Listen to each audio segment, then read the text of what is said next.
Okay, we're also joined by Vibhuti Jha. He's joining us from Washington, D.C. He's a former Republican candidate from the New York Assembly. Vibhuti Jha, good evening, namaskar.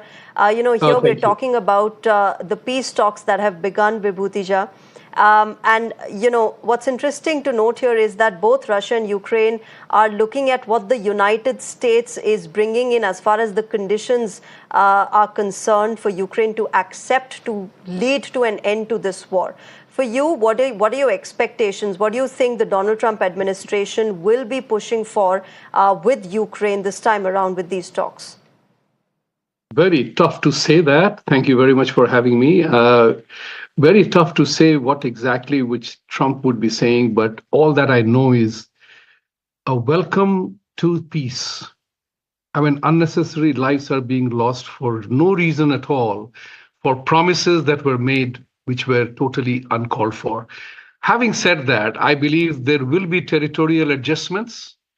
Europe has always fancied, they have always been the First World, Second World War, Yugoslavia, Czechoslovakia, all these countries have evaporated.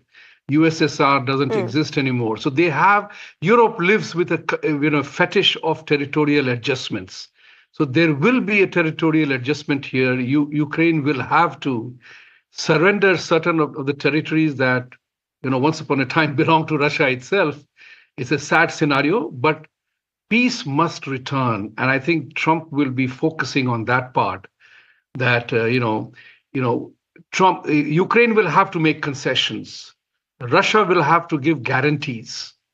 And Ukraine must have some absolute valid assurances from European nations themselves and America themselves, so that Russia doesn't strike them again. And, Zelenskyy or whoever is the leader of Ukraine will have to give a categorical assurance that no more NATO. That is also very important. That the entire thing started because how, NATO misbehaved with going back on their promises to Russia that there will be no more addition to NATO team. And they have since then extended their territory. So imagine, I look at it from the American perspective, how United States reacted when Russia brought its nuclear weapons in Cuba. So think about it from that perspective, as the Christian saying goes, do to others what you want them to do to you. So that's what is important here. Russia will not accept, coming close of nuclear weapons at their doorstep in a country today which was once upon a time part of USSR. So I believe that this particular thing is very important. And Ukraine will get a kind of an assurance from America for the one very big reason, and that would be the mineral rights for US to mine there, which will necessitate US presence. And if US is present there, then Russia will find it extremely difficult to attack Ukraine then. So there need not be a written guarantee, but a tacit agreement that US presence of military as well as miners will prevent Russia from attacking Ukraine ever. That's very critical here. Okay, Ksenia, one thing that Donald Trump has time and again said while negotiating in this war is how European role should increase in this, and how Europe should step up as far as its support to Ukraine is concerned. For Russia, would that be acceptable to Vladimir Putin if the American role decreases and the European role increases as far as, the finances, military, all of this support is concerned to Ukraine? Would that sort of ease out the tensions that Russia has, or would the NATO threat still be there? NATO threat will still be there, but what is important, what Mr. Trump is saying, that you cannot be surviving. I'll come back to you. This was for Ksenia.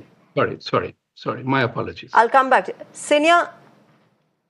Thank you for the question. I think that's the most important part, as we have learned. I hope the world has learned in the past couple of weeks that this war is not about Russia, Ukraine, and this war is about Russia and the West, something that Russia has been stating for years and years now.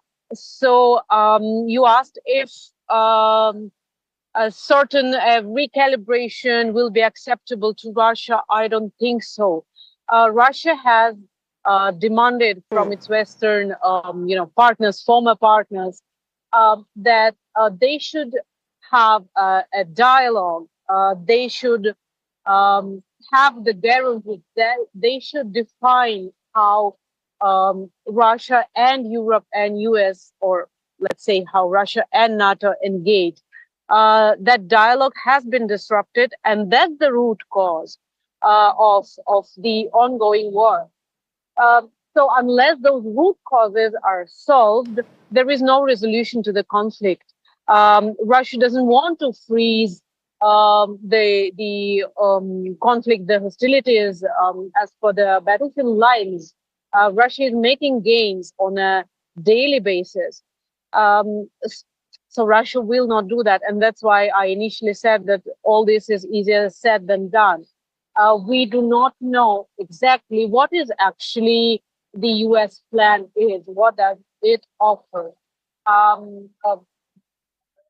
What we heard, what is significant in US stand shift is that Ukraine will not be in NATO. Okay, that's an important statement that we heard from Trump's administration, and if that is so, these are the kind of serious statements that Russia will consider. But we with Europe making very militaristic statements, I think this conversation will be very, very tough.